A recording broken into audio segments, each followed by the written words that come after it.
Hello, आता आपण बघूया लग्नानंतर होईलच प्रेम याचा एपिसोड रिव्ह्यू. कालच्या भागात आपण बघितलं की काव्या फ्लोमध्ये बोलून जाते की असं कसं तुम्हाला ऐकायला नाही आलं देशमुख, मी मनात बोलली तर एरवी बरं ऐकायला येतं. मी मनात बोलली ना की मला आता हे लग्न हवं आहे म्हणून. तेव्हा पार्थ काव्याजवळ जातो, काव्या लाजते. तेव्हा पार्थ बोलतो, जर मला प्रत्येक वेळेस मनातलंच ऐकायला आलं तर मग तुम्ही कधी बोलणार. तेव्हा काव्या पुन्हा लाजते आणि पटकन घाईघाईत कपाटात कपडे ठेवायला जाते. कपडे ठेवता ठेवता तिला लग्नाचा त्यांचा फोटो दिसतो. तो फोटो घेऊन काव्या येते. पार्थ तिच्याकडे बघून स्माईल करत असतो. तेव्हा काव्या बोलते, देशमुख आता हा फोटो आपण बदलायला हवा. आता स्माईल करणारा फोटो ठेवायला हवेत आपण. तेव्हा पार्थला सगळं आठवतं, मागच्या वेळेस काव्याने फोटोवरून किती गोंधळ घातला होता ते. तेव्हा पार्थ बोलतो, हा फोटो या घरात नसावा, ते या घरात स्माईलवाला फोटो असावापर्यंतचा प्रवास माझ्या मांजरीने केला तर. तेव्हा पार्थ काव्याकडे बघतो, तिच्या गालाला हात लावतो. काव्याला पण लाजायला होतं. इकडे पिहू मस्त प्रोजेक्टची तयारी करत असते. ती प्रोजेक्टरवाल्याकडनं प्रोजेक्टर व्यवस्थित अरेंज करून घेत असते. तेवढ्यात मानिनी येते आणि मानिनी आणि पिहू बोलत असतात. तेव्हा मानिनी बोलते की पिहू झाली का, जमतंय का. तेव्हा पिहू बोलते, हो मग जमणारच मला, कारण की ही पिहू असं होऊच शकत नाही की तिला काही जमणार नाही. तेव्हा मानिनी बोलते, तू ना तुझ्या जीवाजासारखी आगाऊ झाली हं. तेव्हा पिहू बोलते, हे बघ पिहू आहे ना, ही काहीही करू शकते आणि हे तुला माहितीच असेल, तुझ्या जीवादादानेही प्रूव्ह केलं आहे. तेव्हा मानिनी बोलते, हो गं त्यानेही प्रूव्ह केलं आहे. बरं मग पिहू तू तयार नाही झाली, जा लवकर, जीवादादा तयार झाला आहे का बघून घे. तेव्हा पिहू बोलते, तयार काय, तो नंदिनी वहिनीशी गप्पा मारत असेल, त्याला दुसरं काम काय आहे. तेव्हा मानिनी बोलते, तू ना खरंच आगाऊ झाली हं पिहू, चुरू बोलायला लागली. जा पटकन तू पण रेडी हो आणि जीवादादा काय करतो ते पण बघून ये. जीवा त्याच्या खोलीमध्ये सगळ्या साड्यांचा पसारा काढून ठेवतो. तेव्हा नंदिनी बोलते, हो पसारेवाला हे काय केलं आहे तुम्ही, किती माझं काम वाढून ठेवलं आहे. तेव्हा जीवा बोलतो की अगं तुझी साडी सिलेक्ट करतो आहे. तेव्हा नंदिनी बोलली, कपाटातून साडी सिलेक्ट करून मला काढून द्यायची होती, असं पसारा घालून नाही. मी कधी आवरू, आता मला पुन्हा ज्या साड्यांच्या पसारा आवरावा लागेल. तेव्हा जीवा बोलतो की काही गरज नाही, हा पसारा मी केला आहे ना, तर मी हा पसारा चकाचक करून देईल. तेव्हा जीवा नंदिनीसाठी एक साडी देतो. तेव्हा नंदिनी बोलते की 1 वर्षापूर्वी ही माझ्या मैत्रिणीच्या लग्नाला घातली होती. तेव्हा जीवा बोलतो, 1 वर्षापूर्वी ना. तेव्हा नंदिनी बोलते, नाही हो, तसं माझ्या आठवणी जोडल्या आहेत त्याच्यासोबत. तेव्हा नंदिनी बोलते की तो दिवस आमच्यासाठी खरंच खूप खास होता, वर्षभरासाठी म्हणून नाही. नंदिनी बोलते, त्या दिवसभरात जे काही झालं ना ते मला चांगलं आठवतं. तुम्हाला माहिती आहे, त्या दिवशी आम्ही दामले रोडवरून चालत होतो ना, तर एक बाईकवाल्याने मला कट मारला होता. कसे चालवता हो तुम्ही लोक बाईक. तेव्हा जीवा बोलतो, हे कसे चालवता काय, तुमच्या चालणाऱ्यांचे पण चुका असतात, तुम्ही बरोबर आहे मधोमध चालतात. तेव्हा जीवा बोलतो की मी सुद्धा त्या दामले रोडवरून कधी कधी जात असतो, मला आठवत नाही, एवढी शार्प मेमरी नाही माझी, पण एकदा त्या दामले रोडवरून जात असताना एक मुलगी मधोमध रस्त्याच्या तिथे उभी होती. मी तिला टोकता राहिलो होतो आणि मग मी तिथून पुढे निघून गेलो आणि मग तिला मी नंतर मागून हात वरती करून असं सॉरी बोललो होतो. तेव्हा नंदिनी बोलते, काय सांगता, मलाही त्या मुलाने असं हात वरती करून सॉरी बोललं, सॉरी म्हटलं म्हणून, नाही तर मी सोडलं नसतं. तेव्हा जीवा बोलतो, 1 मिनिट, बाईकचा कलर कोणता होता. तेव्हा नंदिनी बोलते, हे जास्त आठवत नाही पण काळ्या रंगाची बाईक होती. तेव्हा जीवा बोलतो, काय, आपलीसुद्धा काळीच बाईक होती. तेवढ्यात जीवा आणि नंदिनी तेवढ्यात विचार करता आणि त्यांना कळतं की मीच होतो तो आणि तूच होती ती. तेव्हा जीवा बोलतो, तेव्हा नंदिनी बोलते की बघा, म्हणजे देवाने आपलं भेटणंही निश्चित करून ठेवलं होतं. तेव्हा जीवा बोलतो की हो, मग आता आपण आपलं असोसिएशनसुद्धा मान्य करूयात. तेव्हा नंदिनी बोलते, म्हणजे असोसिएशन म्हणजे. तेव्हा जीवा बोलतो, 1 मिनिट. तेव्हा तो मार्कर पेन घेतो आणि नंदिनीच्या हातावर जीवानदिनी नाव टाकतो. तेव्हा नंदिनी बोलते, जीवानदिनी. तेव्हा जीवा बोलतो, हो बघ ना किती छान वाटतं, जीवानदिनी. तेव्हा नंदिनी हातातलं नाव बघून स्माईल करत असते. तेव्हा जीवा बोलतो, किती वेळ बघत राहणार अजून. तेव्हा नंदिनी थोडी शांत होते. तेव्हा जीवा बोलतो, चल आवर पटकन. तेव्हा जीवा तिला साडी दाखवतो. तेव्हा नंदिनी बोलते, अहो ही माझ्या लग्नातली साडी, खरं सांगू का, मी माझ्यासाठी एक साडी सिलेक्ट करून ठेवली. तेव्हा जीवा बोलतो, काय, मग कधी दाखवणार, सगळी मेहनत वाया घातली नाही माझी. तेव्हा नंदिनी एक साडी काढून आणते. तेव्हा जीवा बोलतो, ही साडी मी. तेव्हा नंदिनी बोलते, ही साडी तुम्ही तुमच्या पहिल्या पगारातनं माझ्यासाठी घेतली. तेव्हा जीवा बोलतो, एवढी कौतुकाने सांगतेस म्हणजे तुला ही साडी भलतीच आवडली दिसते. तेव्हा जेव्हा तो पसारा उचलण्यात दंग असतो, तेव्हा नंदिनी बोलते, मनात बोलते, फक्त साडीच नाही, तुम्हीसुद्धा मला खूप आवडू लागला आहे जीवा, फक्त आजची रात्रच जाऊ द्या, उद्या मी माझ्या मनातलं सगळं तुम्हाला सांगणार आहे. इकडे पिहू जीवा आणि नंदिनीकडे येते त्यांचे फोटो काढायला. तेव्हा जीवा बोलतो, फोटो काढ. तेव्हा नंदिनी बोलते, आमचं सिक्रेट आहे. तेव्हा जीवा आणि नंदिनी कडनं पिहू फोटो काढून घेते. तेव्हा पिहू बोलते की तुम्ही आता दोघं तुमचे सेल्फी काढा. तेव्हा जीवा बोलतो, अगं हे बॅकग्राऊंड चांगलं नाही, आपण तिकडे फोटो काढायला जाऊयात म्हणून.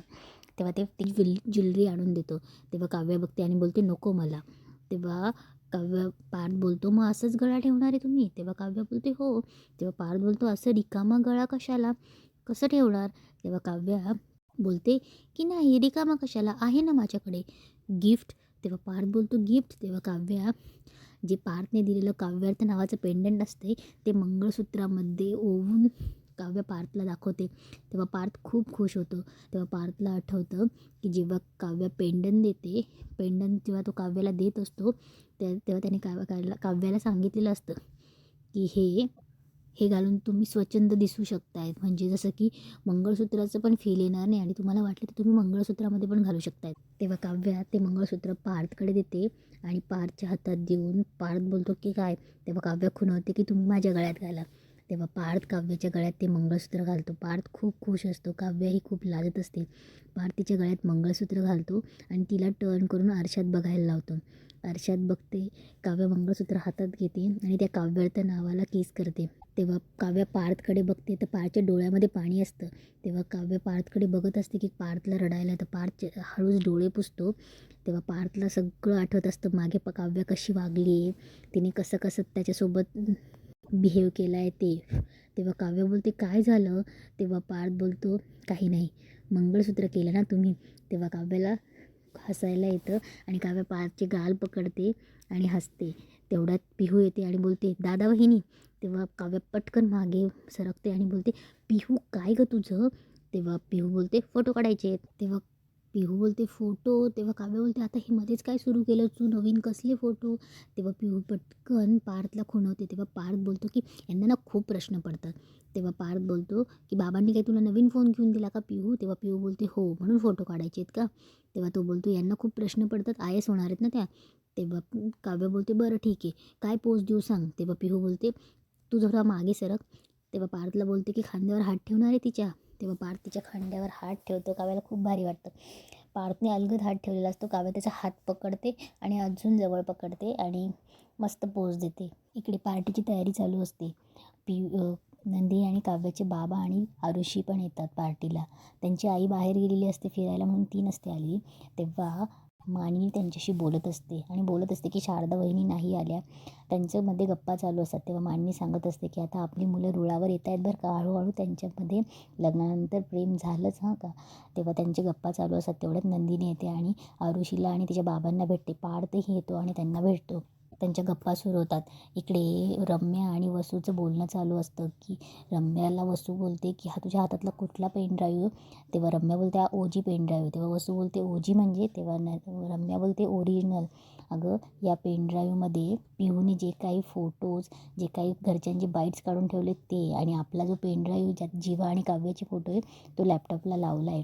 इकडे वसू आणि रम्या हसत असतात की पार्थ आणि नंदिनीला बघून, की बोलतात की त्या दोघांचा हसरा चेहरा बघून बघ काही दिवसात चांगला काही टायमात बॉम्ब फुटणारे आणि मग त्यांचे चेहरे बघण्यासारखे असतील म्हणून. इकडे पार्थ आणि नंदिनी बोलत असतात. तेव्हा ते बोलत असतात की पिहू कुठे? तेव्हा पार्थ बोलतो की ती आत्ता तयारीला गेली, फोटोंचं सगळं चालू होतं ना. तेव्हा नंदिनी बोलते की एकदा आपण तो पेनड्राईव्ह बघून घ्यायचा का, चेक करून घेऊ फोटो. तेव्हा रम्याला इतकं टेन्शन येतं. तेव्हा पार्थ आणि नंदिनी चेक करायला जाणार तेवढं त्यांना मध्ये कोणीतरी भेटतं. तेव्हा नंदिनी आणि पार्थ पुन्हा जायला लागतात. तेव्हा रम्या आणि वसूला घाम फुटतो. तेव्हा रम्या बोलते आई मी पटकन तो तिथे पोहोचेपर्यंत तो पेनड्राईव्ह काढून आणते आणि हा लावून येते. तेव्हा वसू बोलते नाही नाही थांब थांब, हे बघ आपल्याला जो बॉम्ब फोडायचा ना तसे ते फोटो शेवटाला आहे.